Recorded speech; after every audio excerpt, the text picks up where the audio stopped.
Kekalian kami permata, kataan kami menjuah-juah.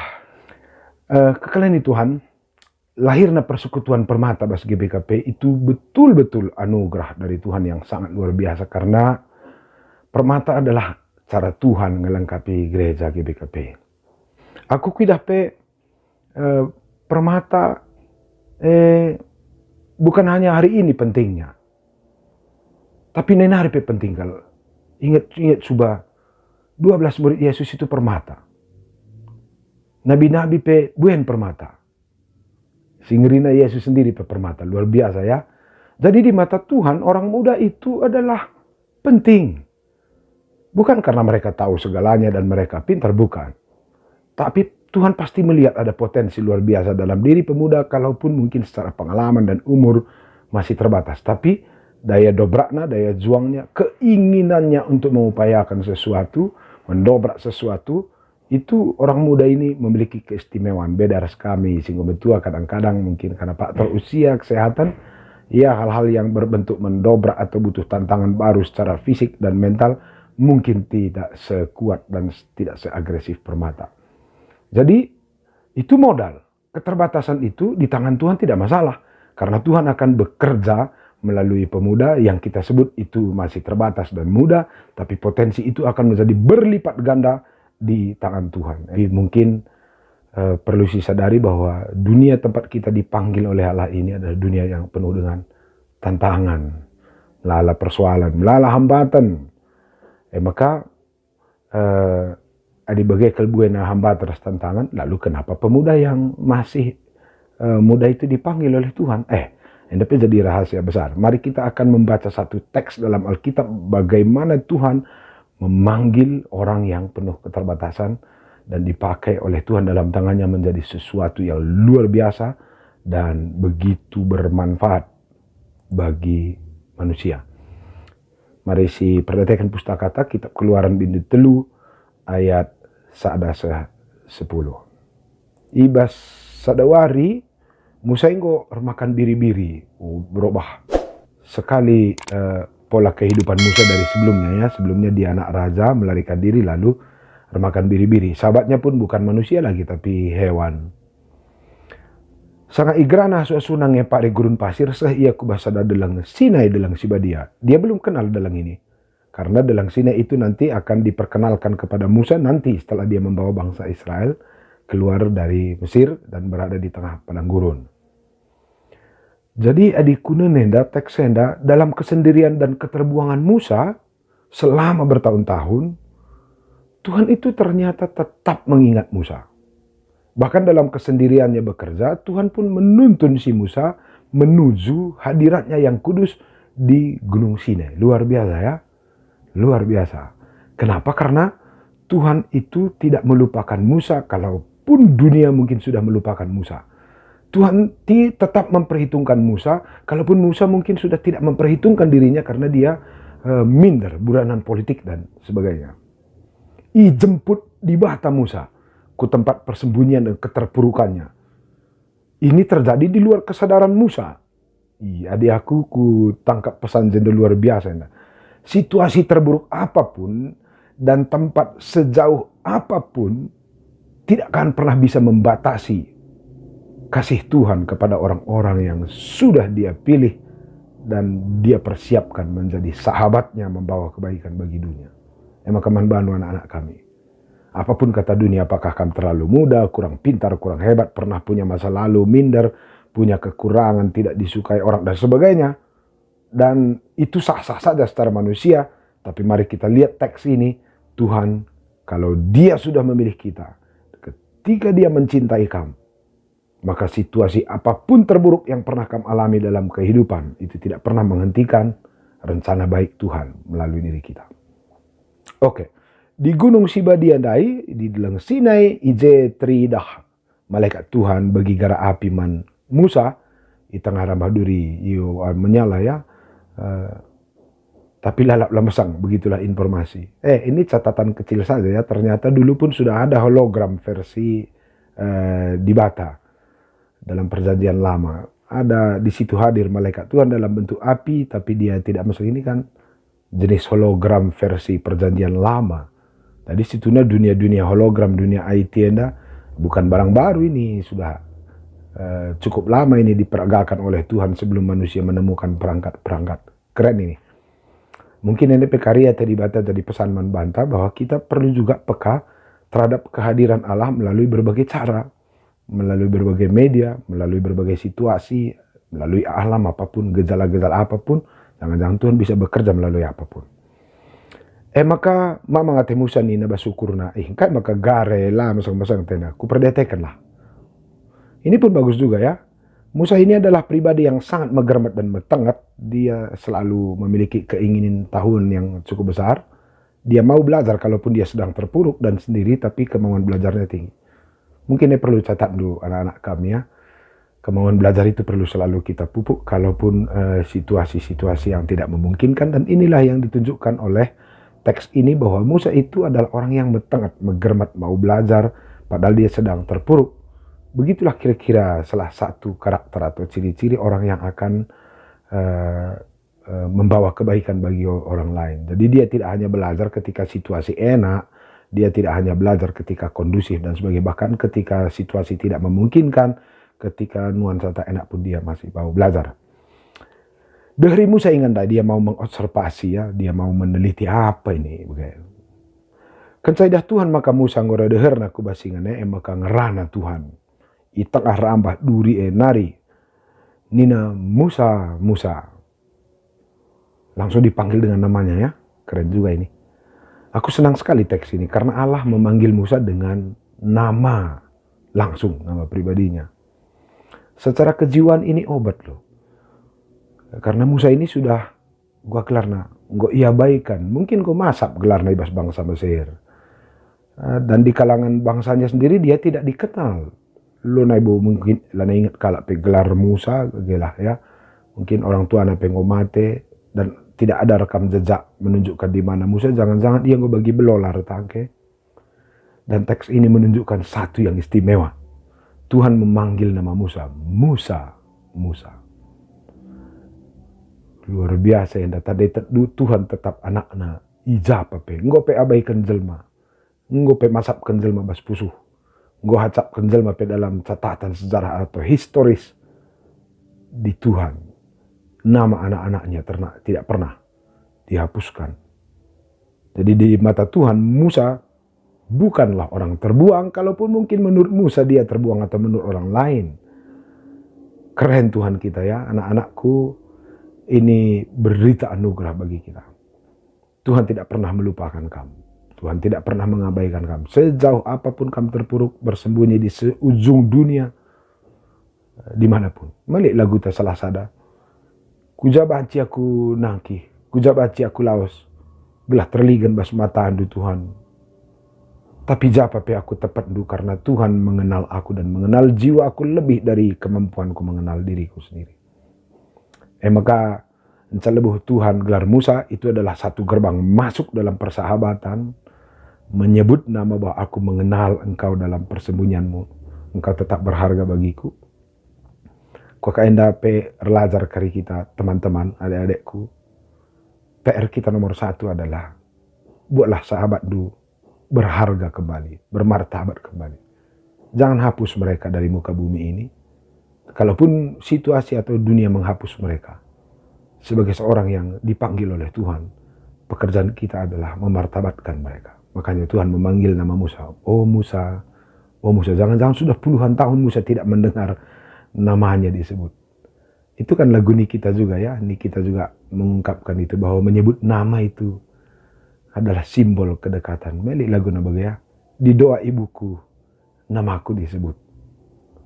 Labor kita kan igelari bekarus-bekarus, tapi di sana dipesankan bahwa betapa mahalnya, betapa kita ini diingat oleh Tuhan ketika kita dihapuskan oleh dunia ini.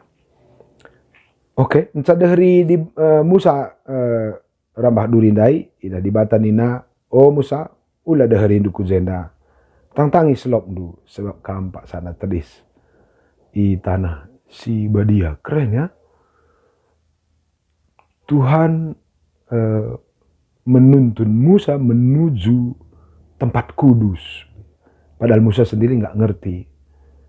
Dan Tuhan berkata, ingandu tadi senda, kudus, badia, aku ada di sini. Kemana engkau tidak mengerti perjalanan hidup, ternyata Tuhan ada di situ, menunjukkan diri, memanggil Musa. Bahkan ketika kita tidak tahu arah, bahkan ketika kita tidak sadar, Tuhan tidak pernah meninggalkan kita, bahkan Dia ada di sana untuk kita. Nina Tuhan membana, aku kap di bata nini ninindu, di bata Abraham, Ishak dan Yakub. Minter itam buri Musa ayona sebab biar ia natap di bata. Loh, ada apa ini? Aku kuidah henda, kenapa begitu Tuhan berkata tanah enda kudus, dan aku di bata nini ninindu. Langsung Musa menutup wajahnya dan tidak berani melihat Tuhan. Itu pasti karena Musa dalam kesendiriannya, dalam kesepiannya, dia adalah pribadi yang masih tetap mencari jati dirinya. Siapakah aku sebenarnya? Padahal isi pelalik ngajarkan zaman bana bahwa ia keturunan Abraham, Ishak dan Yakub. Satu-satunya yang membuat dia mungkin mengenal dirinya sebagai bangsa Israel adalah ketika dia pernah sekali jadi erdalan-dalan kerun-kerben ku perkemahan kala Israel tertindas oleh bangsa Mesir, lalu dia bertemu dengan orang Israel.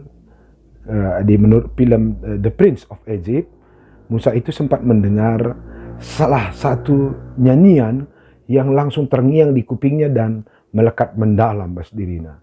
Si iendaikan kakaknya Miriam yang lagu itu mungkin mendalam kelbas pusuna karena sempat 2 tahun berenda ia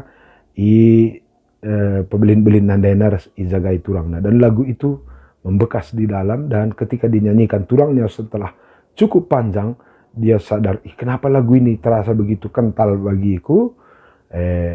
Akhirnya ia mencoba melacak ada apa dengan feelingku, dan pada akhirnya dia mengetahui dia adalah orang Israel, dan dari sanalah dia mengetahui bahwa nini bulangna adalah Abraham, Ishak dan Yakub. Orang-orang yang selalu berjuang, merenung, mencari siapa dirinya, italangi di bata dalan untuk menemukan apa yang sedang dicari oleh jiwa kita. Proses-proses pencarian jiwa itu akan dituntun oleh Tuhan. Membantu anak-anak kami permata, bagi yang kehilangan jati diri, yang masih bingung siapakah aku ini, percayalah Tuhan akan menuntun jalan di sepanjang kamu berserah sepenuhnya pada Tuhan. Pencarian itu dengan upaya kita mungkin tidak akan ketemu sempurna, tapi ketika Tuhan menuntun kamu akan ketemu siapa, bagaimana, dan apa yang harus kita kerjakan. Tamburi Musa ayona, ini dia tunjukkan sebuah respect. Mungkin dia dapat juga berita bahwa betapa malangna ini bulang naman di bata orang-orang tuana. Dan begitu Tuhan memperkenalkan, aku kap di bata nini dunari. Respect nini bulang nandai juga berdiam dalam dirinya, dan dia segera tunduk. Tutupi na ayo nalaya pang natap di bata. Ada dalam teks bahasa Indonesia nani tamburi na ayo na rejimpu iya kutana. Luar biasa ya. Rasa hormat Musa ini bagi Tuhan sampai kepalanya kutana. Enda dalam tradisi kala Yahudi, tradisi kala Israel, adilik sekala jelma resembah takal nasah kutana, itu merupakan sebuah pancaran kesadaran jiwa bahwa aku ini tidak ada apa-apanya di hadapan Tuhan. Maka ampar kena takalna setara ras tanah ingan tapak-tapak jelma tedis.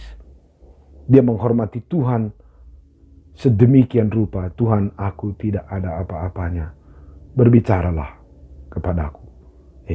Piga kandu kita jelmenda ngerana tetars dibata, tapi dalam rangka nuntut-nuntut, desak-desak, merawa-rawa, kecewa-kecewa, macam-macam ya. Tapi Musa, sebelum dia meminta apa-apa, sebelum dia mengajukan keinginan tak apapun itu bagi Tuhan, si pertama dia lakukan adalah meletakkan kepalanya di bawah kaki Tuhan sejajar tanah. Penghormatan kepada Tuhan adalah bagian terpenting ketika kita menghadap hadirat Tuhan. Arto teman dibatasi pentingna mahamat kaman bana labo soal ucapan kata-kata atau pilihan kalimat-kalimat apa yang mau kita ucapkan supaya keren mandi, bukan. Kehormatan mandi bata adalah segalanya. Oke. Encaku nenda salah satu yang menarik perlu kita pelajari adalah ketika Musa menghormati Tuhan dengan segenap hati dan jiwanya, setelah itu Tuhan berbicara, "Goku idah bangsaku, goku begi bangsaku, nderku i Mesir, ku tak kini serana." Maka catat ayat 8 ini, bahasanya keren ini ya. "Aku enggo nusur mulai iai bangsa Mesir nari." Oh, sebelum dikerjakan Musa pekerjaan-pekerjaan besar, ternyata Tuhan ke sana sudah.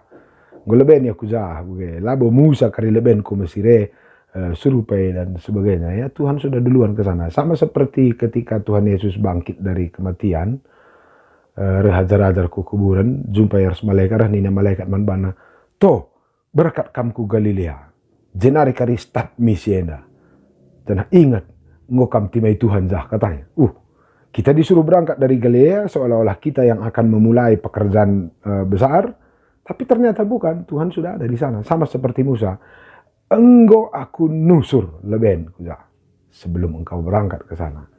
Anak-anak kami, ini pesan bagus ya. Apapun nanti yang mau kita kerjakan di dunia ini dalam rangka kebaikan, memuliakan Tuhan, memperbaiki masyarakat, ingat, bukan kami yang start, bukan kita yang start.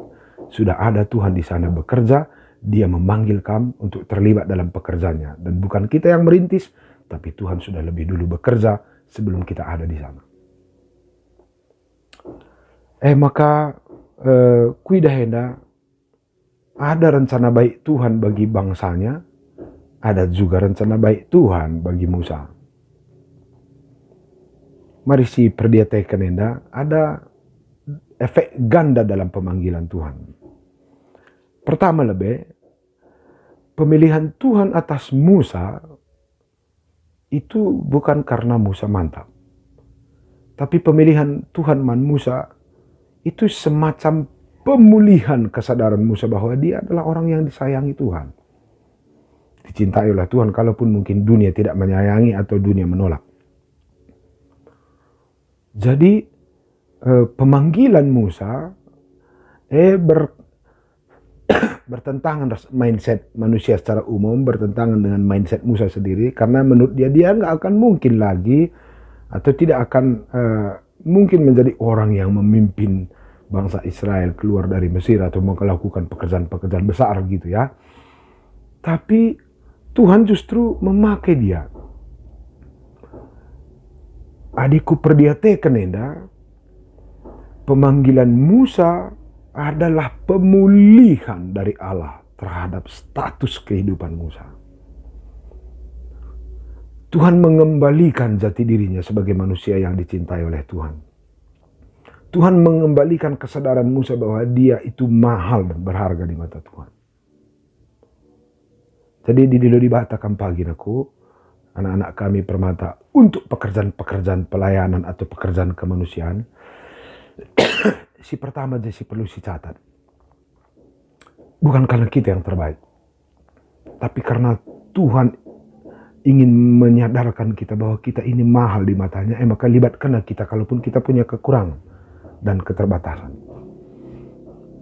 Kedua, setelah Tuhan menerima Musa, memulihkan keterpurukan Musa, dalam bentuk menyebut namanya, menuntunnya ke hadapannya, berdiskusi atau men-share apa yang Tuhan mau kepadanya, maka berkatlah kamu.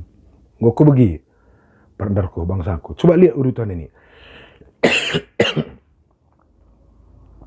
Allah lebih dulu menerima dan mengangkat Musa sebelum dia mengutus Musa. Intinya, penerimaan Tuhan, kedekatan dengan Tuhan, mendahului semua bentuk pengutusan.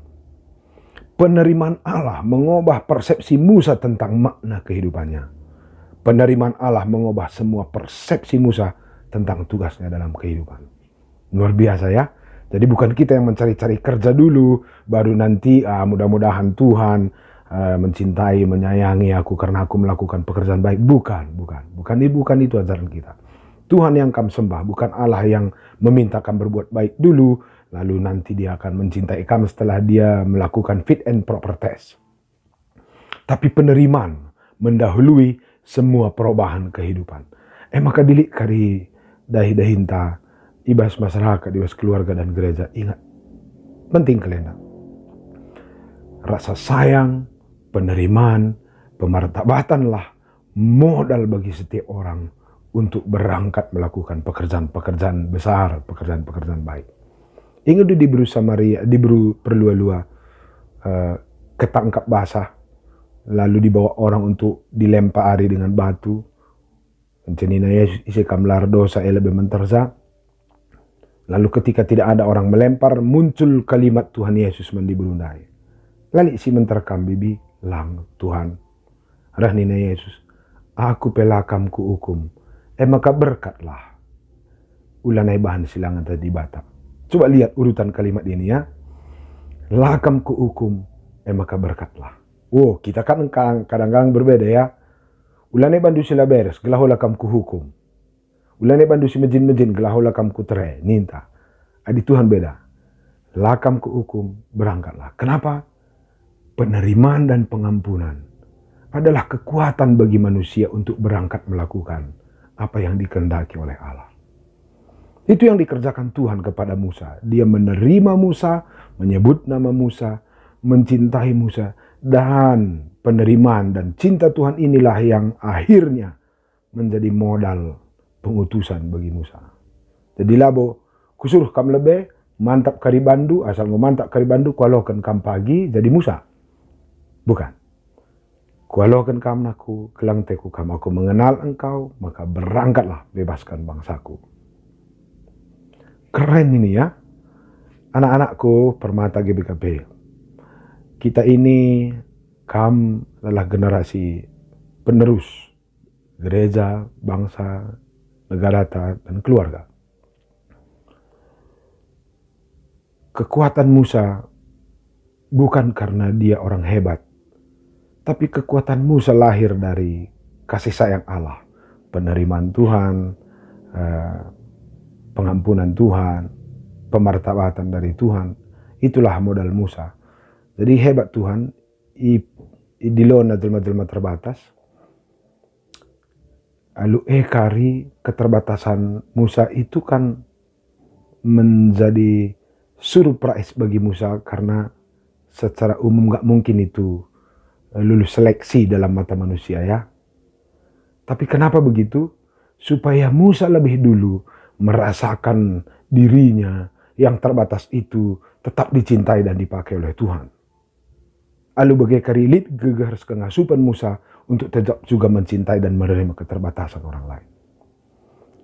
Kita sebagai kamu anak-anak kami, kenapa kami dipilih Tuhan? Bukan karena kami super, tapi karena Tuhan mencintai kamu dalam keterbatasan dan kekuranganmu. Ia lakukan Tuhan kamu situasi yang tidak begitu luar biasa dan tidak bukan kita yang terhebat.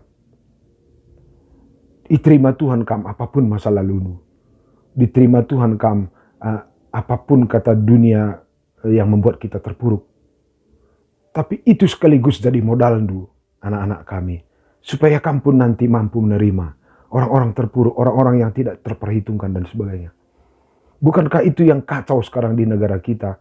Orang-orang besar, para pemimpin hanya menerima orang-orang yang mereka anggap selevel, sekelas dengan dia. Dan bukankah ini menjadi sumber perpecahan juga di keluarga, di masyarakat, dalam perusahaan dan sebagaimana semua. Sulit kita ngalokan kala. Sila bagi kita hebatnya. Lupa kita bahwa kita yang begini ini, yang terbatas dan penuh kekurangan ini juga diterima oleh Tuhan.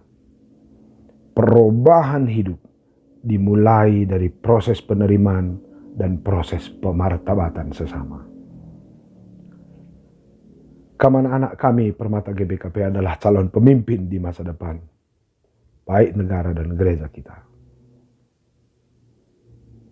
Dan tugas kita adalah menjadi pemimpin di mana ada tempat bagi orang-orang yang lain dalam diri kita ketika mereka tidak memiliki tempat di mana-mana. Bukankah ini sebuah prinsip yang luar biasa yang harus kita pertahankan? Karena ibas dunia IT dunia modernisasi pada masa-masa COVID ini ada begitu banyak orang terpuruk yang tidak tahu ngapain. Tugas kita adalah mencintai mereka, memartabatkan mereka. Ketika mereka merasa terbuang, terpuruk, tugas kita hadir di sana adalah membuat mereka merasa diri mereka ada, merasa diri mereka berharga, merasa diri mereka dipertimbangkan, diperhitungkan. Mereka juga adalah manusia yang dicintai oleh Allah. Salah satu yang membuat persekutuan Permata kita menjadi mantap, bukan karena anggota Permata, pengurus Permata, terdiri dari orang-orang yang pintar dan tidak punya cacat. Jika kita melihat bahwa kepengurusan Permata dan keanggotaan Permata adalah persekutuan dari mereka yang pintar tidak bercacat, total kita salah kaprah, dan itulah yang membuat banyak persekutuan Permata bubar, tidak pernah bertahan lama. Bali Rasmusa, dia memiliki asumsi bahwa orang-orang yang tidak kuat dan tidak sempurna seperti aku tidak layak. Tapi Tuhan sudah memperagakan dengan teknik menerima mencintai Musa adalah cara yang paling baik dan menjadi modal bagi Musa untuk juga mencintai orang lain dan membebaskan orang lain. Sebelum dia membebaskan, dia lebih dulu dibebaskan oleh Tuhan. Sebelum dia mampu mengangkat orang lain, dia dulu diangkat oleh Tuhan. Sebelum dia mampu memartabatkan orang lain, dia juga lebih dulu dimartabatkan oleh Tuhan. Embakaman Bandu kekalian kami, Permata GBKP kilometer 4,5 dan Permata GBKP pada umumnya. Membangun GBKP, membangun masyarakat, membangun bangsa Negarata. Jangan tunggu orang lain memartabatkan kamu, tapi belajarlah mengangkat mereka. Itulah leadership paling paten. Itulah kepemimpinan paling paten. Kurasa kalau kamu membaca beberapa buku tentang coaching, tentang teknik mentraining orang lain, teknik membangun persekutuan dan apapun itu dalam sebuah perusahaan dan masyarakat, intinya adalah belajar memartabatkan, mengangkat, menghargai orang lain, dan itu adalah rahasia dari kemajuan. Adi bege, ugasi bancarana dalam rangka memajukan GBKP, anak kami Permata. Kalaupun di GBKP, mungkin posisi itu tidak super, lakam BP Runggun, lakam Kerina Pertuadiakan, lakam orang-orang yang begitu memiliki posisi hebat atau pengambil keputusan dalam gereja. Kalau kita tunggu itu akan terlalu lama. Tapi untuk memartabatkan, mencintai dan membuat orang lain terhormat, itu tidak perlu kamu jadi pertuadiakan, lakam perlu jadi pendeta. Sudah bisa kamu start dari sekarang. Pembaharuan GBKP di start oleh pemuda, di start oleh Permata yang tidak punya posisi tapi bisa memartabatkan orang lain. Bagaimana kami, anak kami, di tengah tantangan zaman ini, mari kita coba untuk saling menghargai, memartabatkan. Dengan cara apapun. Pakailah IT juga untuk memartabatkan orang lain. Nggak biasa kalau pakai IT untuk saling menghina, untuk saling mencemooh. Dia pikir dengan mencemooh orang lain kadang-kadang harga dirinya naik. Bukan, itu salah kaprah sekali. Tahimlah lagi dah dubas Facebook. Tak kayak jelma-jelma singgit kalau merendahkan sesama, menghina orang lain melalui Facebook. Aduh, itu salah kaprah itu. Itu bukan anak Yesus itu. Yesus itu melalui media apapun dia mencoba memartabatkan orang lain. Buenjel mabaci berubah kelengi asangkan imbangi. Buenjel mabaci berubah ciremi asa bendili. Buenjel mabaci berubah ketika kita memberi terbaik kita pada mereka ketimbang si tahan-tahan si mahulita membana. Itulah. Tabas Runggundu ada pergumulan tentang persekutuan Permata. Tabas keluarga nulit persoalan tentang hubungan orang tua dan anak. Kalau kamu tunggu orang lain berbuat baik, kamu akan mati menunggu. Tapi kalau kita mau memperbaiki situasi, start dari dirimu. Kamu dicintai oleh Tuhan, belajarlah mencintai orang. Kamu berharga di mata Tuhan, belajarlah menghargai orang. Kamu diterima oleh Tuhan, belajarlah menerima orang. Dan kamu diutus oleh Tuhan, belajarlah mempercayai orang lain. Bagaimana kami bahas kesempatan ini, nanti kamu anak-anak kami menerjemahkannya dengan lebih bijak dalam perjalanan hidupmu. Banyak berdiskusi dengan teman, saya percaya, kami yakin Tuhan akan memberikan hikmat. Bagaimana kami membantu Kerina anak kami Permata GBKP, dan jadi gegah tu, isahkan kami kata pasu-pasu arah renungan enda. Tuhanlah si masu-masu anak kami, Tuhan redalan arah lebendu nuduh kendalan siman tepatendu. Tuhan lahar dalan arah pudindu, njembakam tupungkam tading bas kegeluhan. Tuhan redalan arah sampingdu, encikep tandu tupungkam guling. Tuhan ringan ibas pusuhndu mereka gegeh kemalamanate ras kepentaran. Lah kampe bacim pegegehi teman-temandu mereka kemalamanate ras mereka pentaran. Dan Tuhanlah masuk-masuk kam serasa lala.